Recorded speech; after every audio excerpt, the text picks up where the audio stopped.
नमस्कार जातकों। देखिए, हम लोग चर्चा करते हैं आज कि होली का त्योहार नजदीक आ रहा है।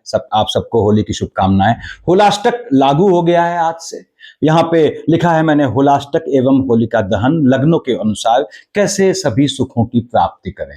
देखिए, होलाष्टक 8 दिन का होता है। हम जानते हैं कि उसमें बेहतर काम, अच्छे काम, बेसिकली अच्छे काम मतलब जिन कामों में होम होता है, अग्नि संबंधी काम वर्जित होते हैं। तो होलाष्टक आपका जो है यहाँ पे स्टार्ट हो गया है 24 से।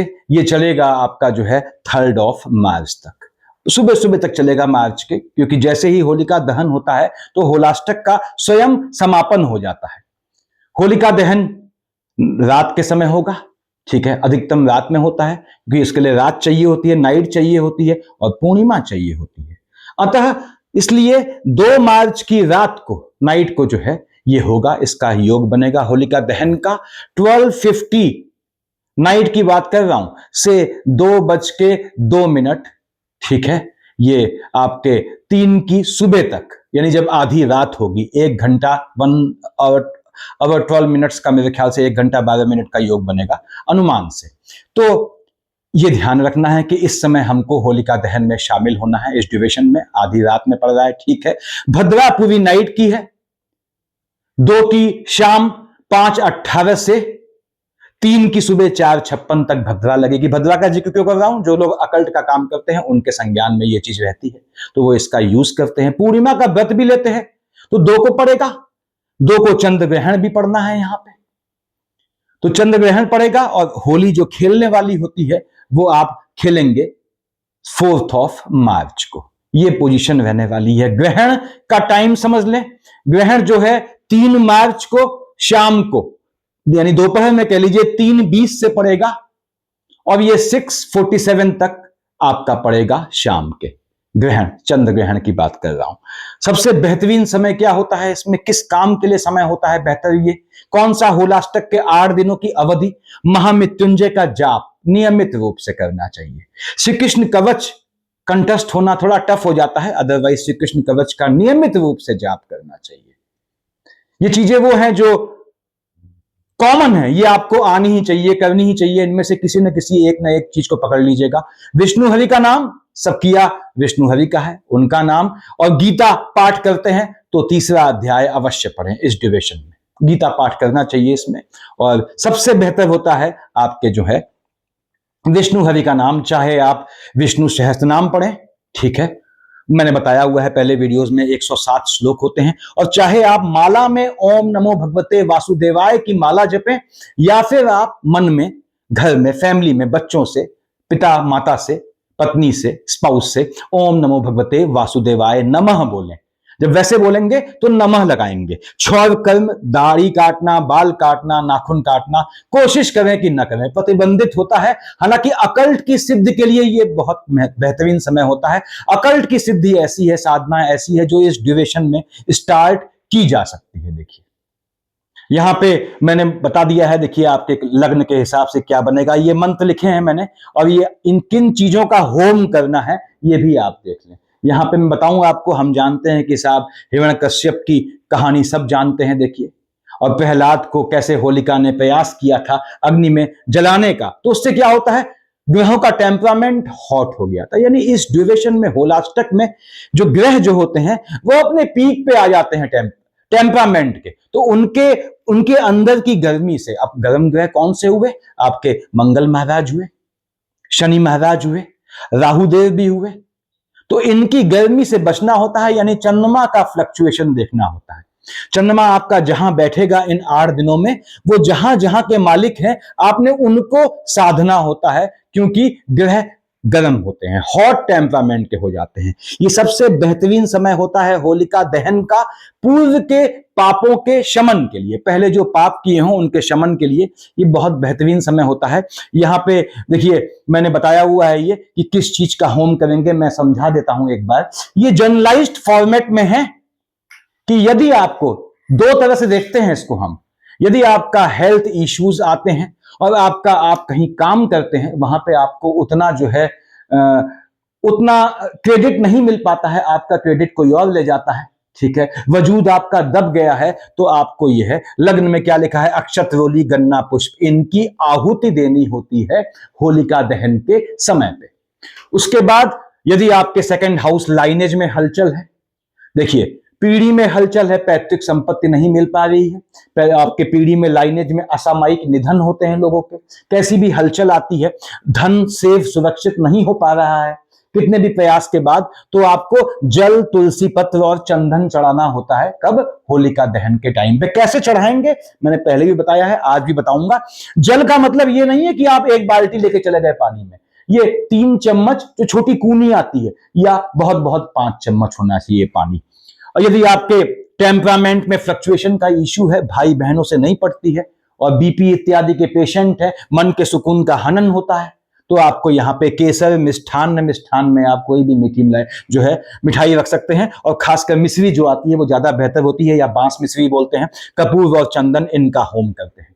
मन के सुकून का हनन है, वाहन इत्यादि की दिक्कत है, वाहन नहीं ले पा रहे हैं, मकान नहीं ले पा रहे हैं, मन के सुकून का हनन, माता के स्वास्थ्य में हलचल, तो आपको जौ की बालियां, कपूर, लौंग और कड़वा तेल इनका होम करना चाहिए। संतान वाले खाने में हलचल है, मान लीजिए कि साहब संतानें अस्वस्थ हैं, संतानें नहीं होती हैं, उसका मैं तरीका बताऊंगा अभी, या होती हैं तो उनका देहावसान हो जाता है, गर्भ में उनका जो है वो नाश हो जाता है, ऐसे में, या फिर एजुकेशन में दिक्कत है, आपके एजुकेशन में बाधा आती है, हर्डल्स आती हैं, आपके संतानों के एजुकेशन में हलचल आती है, संतानें जो है अनप्रिडिक्टिव हो गई हैं, उजड्ड हो गई हैं मान लीजिए, तो सतनाज, दूध, केसर और साबुत इलायची इनका होम किया जाता है अपनी समस्या को बोलते हुए।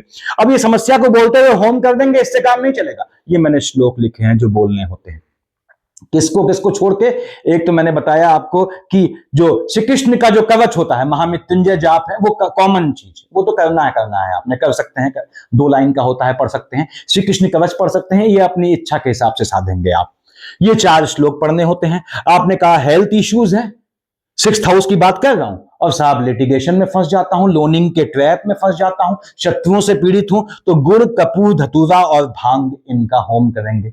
मंत्र कौन सा पकड़ेंगे वो बताऊंगा मैं इसमें। 7th हाउस स्पाउस वाले खाने में हलचल है, विवाह नहीं हो पा रहा है, शादी हुई लेकिन स्पाउस ने आपके जो है जीवन में हलचल ले आई, आपका स्पाउस जीवन में हलचल ले आया, मन के सुकून का हनन हो गया, इश्क मोहब्बत होते हैं लेकिन वो लंबा नहीं चलते हैं, धोखा हो जाता है, विश्वासघात हो जाता है, पार्टनरशिप के बिजनेस में आपके साथ गद्दारी हो जाती है, खेल हो जाता है, तो अक्षत, रोली, घी और गुड़ इनका होम करेंगे। पैतृक संपत्ति में मामला फंसा हुआ है, आपको सामने दिखता हुआ लाभ है, आप पकड़ने जाते हैं, उससे पहले ही दूसरा ले जाता है, तो लाइनेज वाले खाने में हलचल है, पैतृक संपत्ति में हलचल है, तो नारियल, गुड़, खजूर, चंदन इनका आप होम करेंगे। आयु वाले हेल्थ इश्यू भी आता है, इसके साथ मार्केश आता है, तो आप इनका होम करेंगे।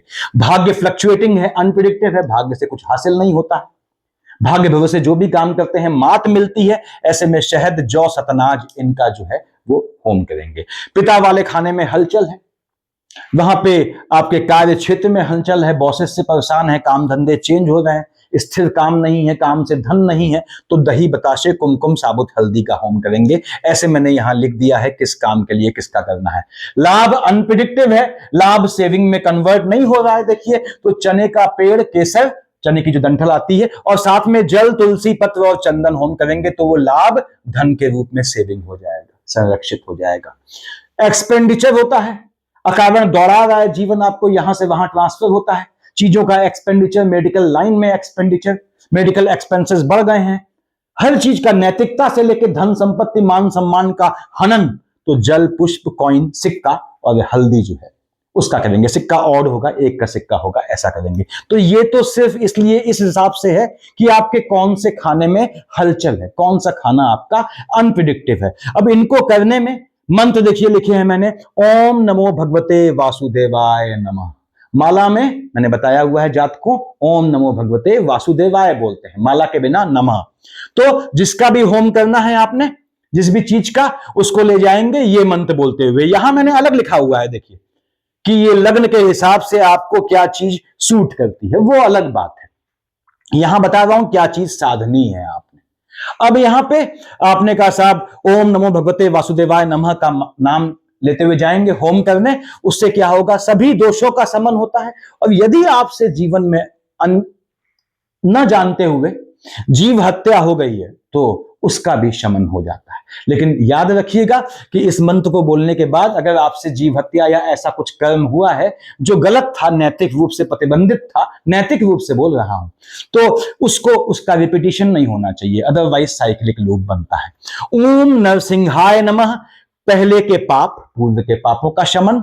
यदि काल सर्प है, आपसे सांप की हत्या हो गई है, आपने बांस का पेड़ उखाड़ा है, सांप का बिल कहीं उखाड़ा है, तो आपकी संतानों में काल सर्प जाना तय है, या फिर आप काल सर्प स्वयं लेके आए हैं अपने पूर्वजों के इस प्रकार के कामों के चलते, और सर्प हंता दोष लिखा है मैंने, तो उनके शमन के लिए आपको ओम नरसिंहाय नमः, ये आपके जो है पूर्व पहले के पापों का भी शमन कर देता है, चाहे कितने भी गंभीर पाप हो। कंडीशन वही है कि पाप अगर आपने अनजाने किए हैं, न जानते हुए किए हैं, तो निश्चित रूप से शमन हो जाता है। जानते बूझते किए हैं तो भी शमन होता है, लेकिन उनका रिपीटिशन आपके जीवन में नहीं होना चाहिए, अदरवाइज साइक्लिक लूप बनता है, दोष लगता है संतानों को। क्योंकि आगे बढ़ते हैं, देखिए ओम एंग हींग क्लीं चामुंडाय विच्चे, इसका भी जाप करते हुए आप सामग्री ले जा रहे हैं होम की, और इसका जाप करते हुए जाएंगे अपने घर से।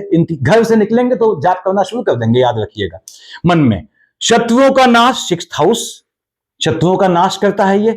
कोई भी डिजीज हो, कैसी भी बीमारी हो, असाध्य, उसको खत्म करता है।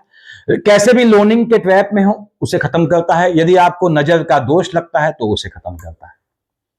तो ऐसे में आपको जो है ओम एंग हींग क्लीं चामुंडाय विच्चे का जाप करते हुए ले जाना है होम सामग्री। लेकिन याद रखिएगा, ये शत्रुओं के नाश वाला जो मैटर होता है, इसमें आपको जेन्युइन होना चाहिए, क्योंकि ओम एंग हींग क्लीं चामुंडाय विच्चे से बुद्ध भी जो है इफेक्टिव हो जाता है। और बुद्ध मैंने बताया शनि न्याय का देवता है, बुद्ध परम न्याय का देवता है। साफ बोलता है कि आप शत्रु का नाश कह तो रहे हो, लेकिन आपको जेन्युइन होना चाहिए, ये ध्यान रखिएगा।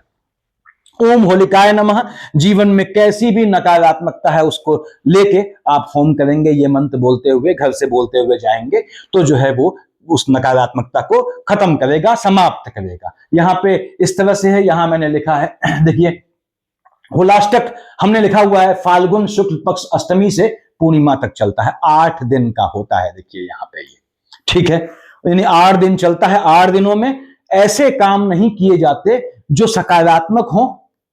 नॉर्मल सामान्य मान्यता ये है, लेकिन सच बात तो ये है, जिनमें अग्नि दोष हो, कपड़े खरीदना, वाहन लेना, मकान बनाना, बना बनाया मकान लेना, ऐसे काम जिनमें अग्नि दोष हो वो नहीं किए जाते। शादी जहां पे होम होता है, शादी है, किसी का जनेऊ है, नामकरण संस्कार है, यज्ञोपवीत संस्कार, घर गृह प्रवेश, कैसी भी चीज जहां होम होता है वहां अग्नि दूषित हो जाती है इस समय, क्योंकि प्रहलाद को जो है उनको खत्म करने की कुचेष्टा की गई थी, तो अग्नि में दोष आ गया था, याद रखिएगा। तो अग्नि से संबंधित चीज न करनी है, चाहे वो होम से संबंधित हो, और ऐसा आइटम खरीदना भी आपने नहीं है, अदरवाइज ये बहुत जो है सुकून आपको नहीं देगा, नुकसान दे जाएगा। पापों के शमन होता है, मैंने बताया आपको, अभी बताऊंगा कि स्पेसिफिक लग्न के हिसाब से क्या कर सकते हैं आप, और क्या सावधानी बरतनी है, क्योंकि चंद्रमा का फ्लक्चुएशन बताता है क्या सावधानी बरतनी है।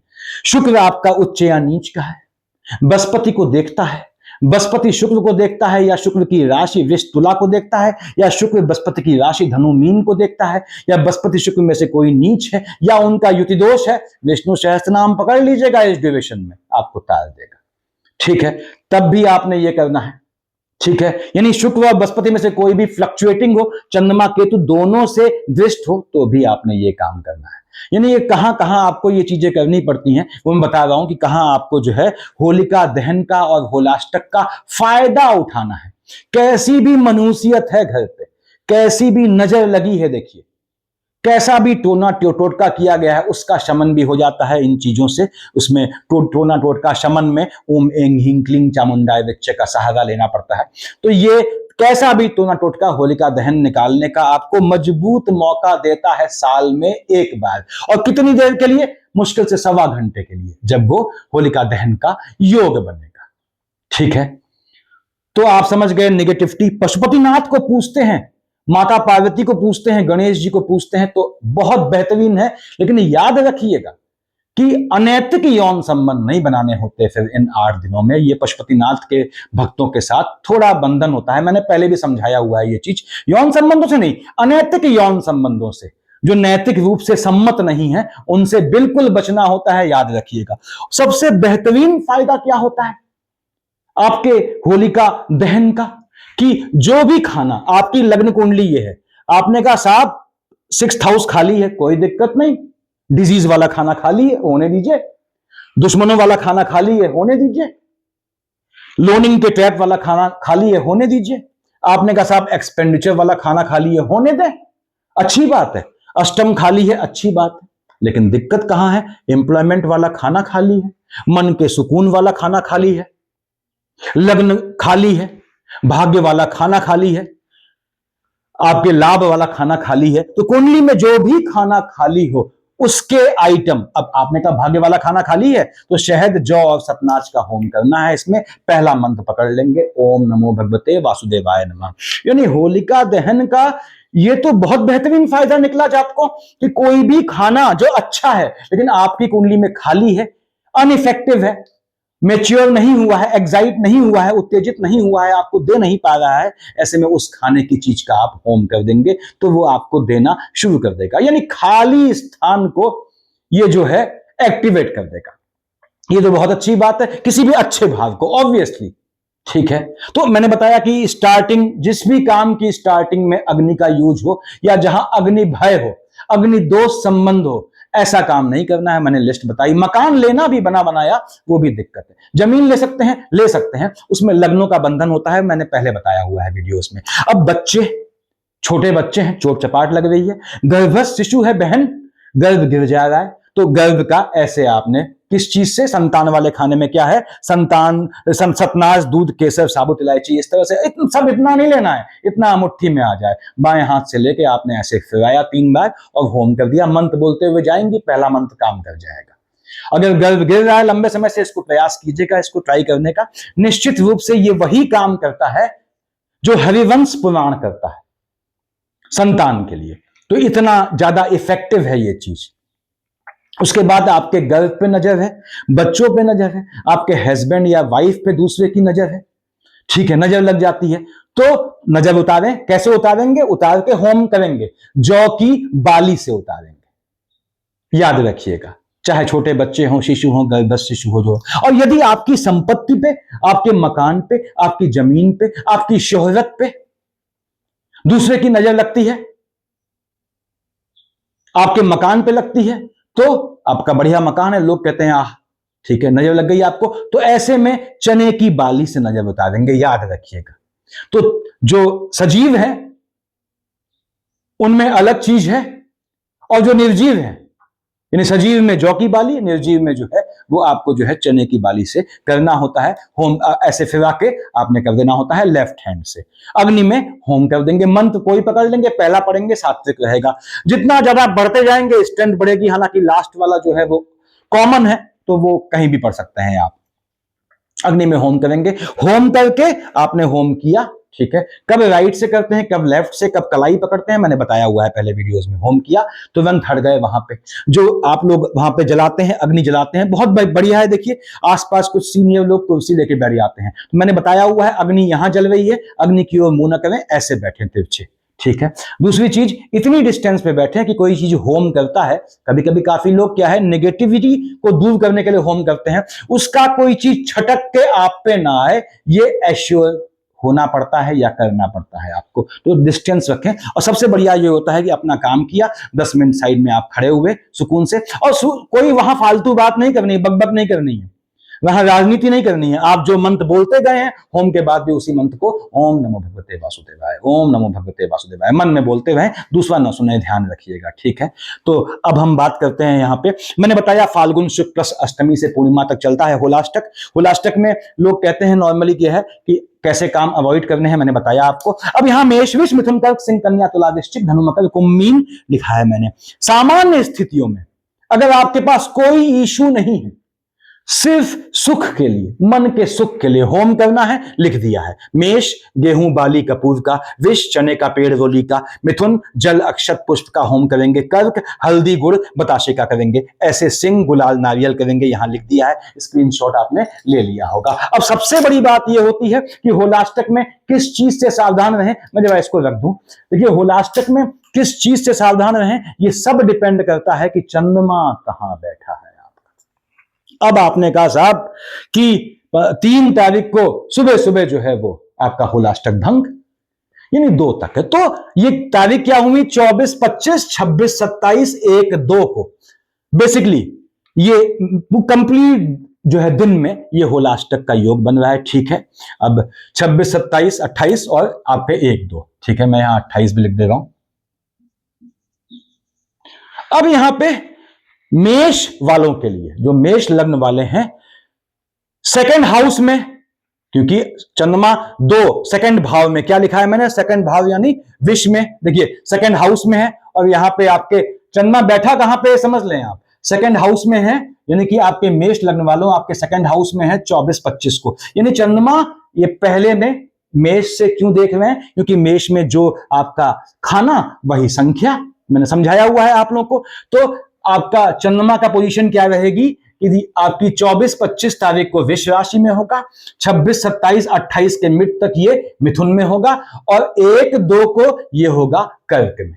तो आपका वृष मिथुन कर्क आपकी कुंडली में जहां के मालिक हैं वहां की हलचल से बचना है आपने। अब क्या मतलब हुआ इसका, आपने कहा साहब मेष लग्न है, मैंने लिख दिया है मेष लग्न में वृष राशि कहां होती है, सेकंड भाव में होती है। देखिए सेकंड भाव लिखा है यहां पे, यानी सेकंड हाउस को लेके 24, 25 को ध्यान रखना है। 24, 25 को आपके लाइनेज में हलचल हो सकती है मेष लग्न वालों। साथ ही साथ जो जमा किया हुआ पैसा है उसके खर्च होने का योग बनेगा, उससे बचिएगा 24, 25 को। 26, 27, 28 को आपके चंद्रमा यहां बैठेगा, मेष से बोल रहा हूं मैं, तो आपको जो है टेम्परामेंट में हलचल लाएगा, हालांकि झटके में लाभ का धन दे जाएगा, लेकिन टेम्परामेंट में फ्लक्चुएशन का इशू लाएगा। और आपके 1, 2 को बैठेगा आपके 4th हाउस में, मन के सुकून का हनन करेगा। ऐसा कोई काम मत कीजिएगा जिससे मन के सुकून का हनन हो। वाहन इत्यादि चलाते हैं, ध्यान से चलाइएगा 1 और 2 तारीख को। किसको करना है ये, मेष लग्न वालों। वृष लग्न वालों पे आता हूं मैं। देखिए अब वृष लग्न वालों पे मैंने सीधे लिख दिया है कि 24, 25 को वृष, यानी यहां पे 2 लिखा है, तो आपके लग्न में होगा। देखिए प्रथम भाव में 24, 25 को है, तो 24, 25 को वृष लग्न वालों अपने स्वास्थ्य का ध्यान रखिएगा, क्योंकि लग्न में होगा चंद्रमा। उसके बाद 26, 27 को और 28 को आपके ये सेकेंड हाउस को देखेगा, पीढ़ी में हलचल लाएगा, स्वास्थ्य में ऊंच नीच लाएगा, टेम्परामेंट का फ्लक्चुएशन भी कर सकता है, ऐसा योग बनाएगा। और आपके जो हैं 1, 2 को ये आपके 3rd हाउस में होगा, अगेन टेम्परामेंट में फ्लक्चुएशन, भाई बहनों से आर्गुमेंट का योग बनाएगा, उससे बचिएगा। और टेम्परामेंट में फ्लक्चुएशन से बीपी इत्यादि का, शुगर इत्यादि का इशू भी दे सकता है वृष लग्न वालों। मिथुन लग्न वालों आपके लिए चंद्रमा कहां बैठेगा, 24, 25 को बैठेगा आपके 12th हाउस में। ठीक है, चीजों का एक्सपेंडिचर करेगा, पैसा जेब में निकालने से बचिएगा। किसी को पैसा देना हो, कहीं इन्वेस्ट करना हो, तो आपको 24, 25 तारीख को बिल्कुल नहीं करना है, ये एक्सपेंडिचर बढ़ा देगा। लग्न में 26, 27 को आएगा आपके, और 28 को तो ये हेल्थ इश्यू लाएगा। 28 लिख दे रहा हूं मैं यहां पे, हेल्थ इश्यू लाएगा। 26, 27, 28 को आपको चोट चपाट से, हेल्थ इश्यू से बचना है। और आपके सेकेंड हाउस में आएगा 1, 2 को, तो 1, 2 को ये आपका पैसा खर्च करवाएगा, याद रखिएगा। मेडिकल एक्सपेंसेस करवा सकता है, और हो सकता है पीढ़ी में किसी के पोस्ट या रिचुअल में शामिल होना पड़े।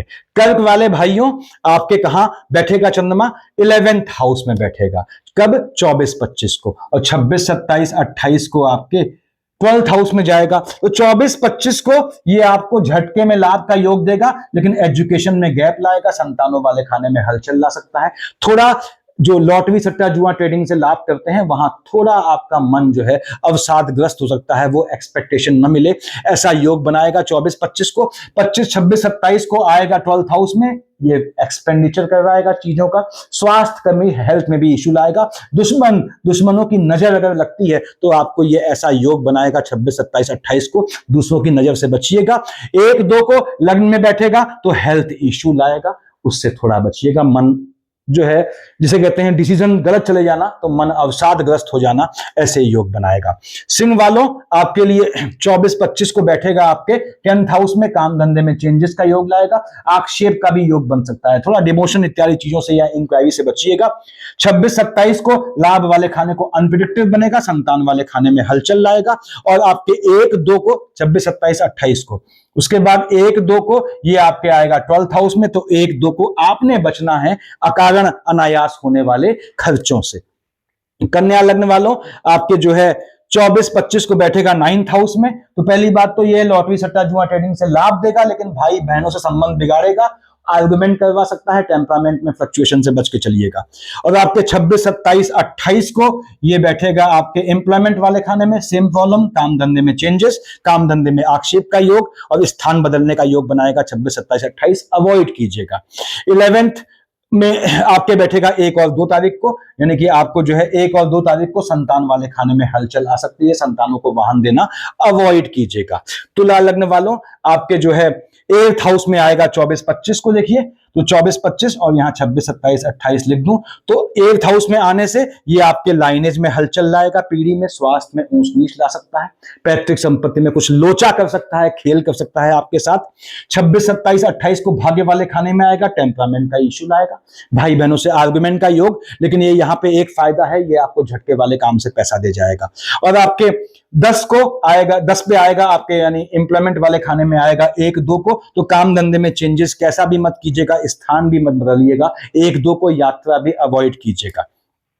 वृश्चिक वालों, आपके जो है 7th हाउस में आएगा 24-25 को, वैवाहिक जीवन में हलचल ले आएगा 24-25 को। और 26-27-28 को ये आएगा आपके अष्टम में, हेल्थ इश्यू ला सकता है, लाइनेज में किसी को झटका देने का योग बनाएगा और पैसा खर्च करवाएगा, ऐसा भी योग बनाएगा, सेविंग के मनी को खर्च करे। और 9th में आएगा, मतलब आपके 9th हाउस में आएगा 1 और 2 तारीख को, तो वो मैंने बताया लॉटरी सट्टा जुआ ट्रेडिंग से थोड़ा बच के रहिएगा, ये यहाँ हलचल लाएगा आपके, यानी कि आपको जो है झटके वाले काम से बचना है। धनु लग्न वालों, आपके जो है 6th हाउस में बैठेगा 24-25 को, एनिमीज को बढ़ा देगा और झटके में होने वाली डिजीज का योग बनाएगा, शत्रु पक्ष प्रबल हो जाएगा, लोनिंग के ट्रैप से बचिएगा 24-25 को, ठीक है। उसके बाद 26-27-28 को आएगा ये आपके 7th हाउस में, तो आपके जो है स्पाउस से आर्गुमेंट का योग, स्पाउस के मूड स्विंग्स का इश्यू बनाएगा। और साथ ही साथ 26-27-28 को पार्टनरशिप का बिजनेस है, वहां संभल के रहिएगा। 1-2 को अष्टम में आएगा, ये आपको हेल्थ इश्यू देगा, तो 1-2 को आपने ड्राइविंग से बचना है। धनु से बोल रहा हूं। कैप्रिकॉर्न एसेंडेंट मकर लग्न 5 पे आएगा, यानी आपके 5th हाउस पे आएगा 24-25 को, 24-25 को संतानें अनप्रिडिक्टिव हो जाएंगी, शिक्षा में गैप का योग बनाएगा, आपकी या आपकी संतानों को अनप्रिडिक्टिव बनाएगा, संतानों के हेल्थ इश्यू लाएगा। और 6th हाउस में आएगा 26-27 को, आपके आर्गुमेंट का, लिटिगेशन का योग बनाएगा, पैसा फंसाएगा, पैसा खर्च मत कीजिएगा। और आपके जो है 1-2 को आएगा आपके जो है 7th हाउस में, वैवाहिक जीवन में हलचल आएगा, स्पाउस के टेम्परामेंट पे फ्लक्चुएशन आ जाएगा, मूड स्विंग्स के इश्यू से आप पीड़ित होंगे अपने स्पाउस के। कुंभ वालों, आपके जो है 4th हाउस में आएगा 24-25 को, मन के सुकून का हनन करेगा, देखिए 4th में आएगा आपके 24-25 को, मन के सुकून का हनन करेगा। मकर के लिए 26-27-28 लिखना भूल गया मैं, 26-27-28 को 6th हाउस में आएगा, उसमें बचिएगा लोनिंग के ट्रैप से, मकर से बोला मैंने। कुंभ 4 को आएगा, मन के सुकून का हनन करेगा, 24-25 को आपके 4th हाउस में आएगा, माता के स्वास्थ्य में ऊंच नीच ला सकता है, काम धंधे में चेंजेस का योग बनाएगा।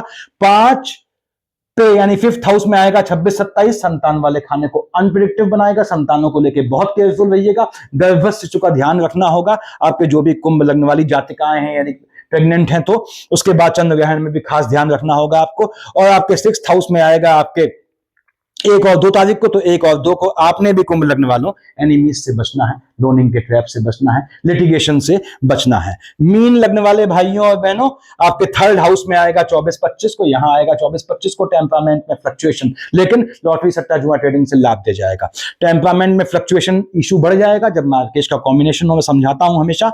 26-27 को 4th हाउस में आएगा, मन के सुकून का हनन करेगा, नेगेटिव बता रहा हूं, यहां लिखा है सावधानियां मैंने, तो आपने 26-27 को माता के स्वास्थ्य का ध्यान रखिएगा। ऐसा कोई काम मत कीजिएगा जिससे मन के सुकून का हनन हो, यानी ऐसा कोई इन्वेस्टमेंट न कीजिएगा जिसपे आपको कंफर्म यकीन न हो। और 26, 27, 28 को ऐसा इशू देगा। और साथ ही साथ 1-2 को आपके जो है आएगा 5th हाउस में। 1-2 को आपको संतान वाले खानों का ध्यान रखना है। शिक्षा में गैप लाने की कोशिश करेगा आपके। मीन वालों से कह रहा हूं, संतानों को अनप्रिडिक्टिव बनाएगा, जिद्दी बना देगा, स्टेप बॉर्न बना देगा। तो ये सावधानियां रखनी है होलास्टिक में आपको। उसके बाद जमीन अगर खरीदना चाहते हैं, जमीन ले सकते हैं, लेकिन उसका तोड़ होता है, बुध होते हैं, बृहस्पति हैं, शुक्र हैं, ये तोड़ होते हैं इसके। तो इसको करना है आपने, ये मंत्र याद कर लें। और याद रखिए, आपने अगर वासुदेव हरि कृष्ण को पकड़ लिया, पहली बात तो ये है ओम नमो भगवते वासुदेवाय पकड़ लिया, पाप कट गए जिंदगी के। हालांकि याद रखिएगा, सात्विक पूजा की स्टार्टिंग, यानी कि अगर आप विष्णु सहस्त्रनाम पढ़ते आ रहे हैं पहले से, तो आपको पढ़ना ही पढ़ना है बीच में आपने, ठीक है। उसका कोई और उपचार नहीं है।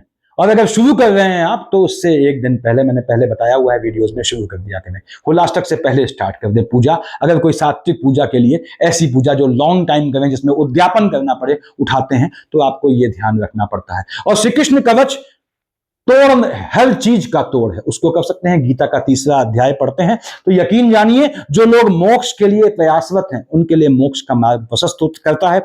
जो भी भाई बहन जो हैं वो 60-65 प्लस हैं, उनको उनका दायित्व है कि वो इहलोक के साथ परलोक को भी देखे। तो ऐसे में आपको गीता का 3रा अध्याय निश्चित रूप से पढ़ना चाहिए और जो है विष्णु सहस्त्र नाम को पकड़ना चाहिए। तो आपको जो है निश्चित रूप से आपको इहलोक के साथ साथ परलोक में भी मुक्ति दे जाता है। अस्थि बंधन से मुक्त करने का समय होता है, ये मैंने समझाया हुआ है पहले। तो इतना सफिशिएंट है जात को। Thank you.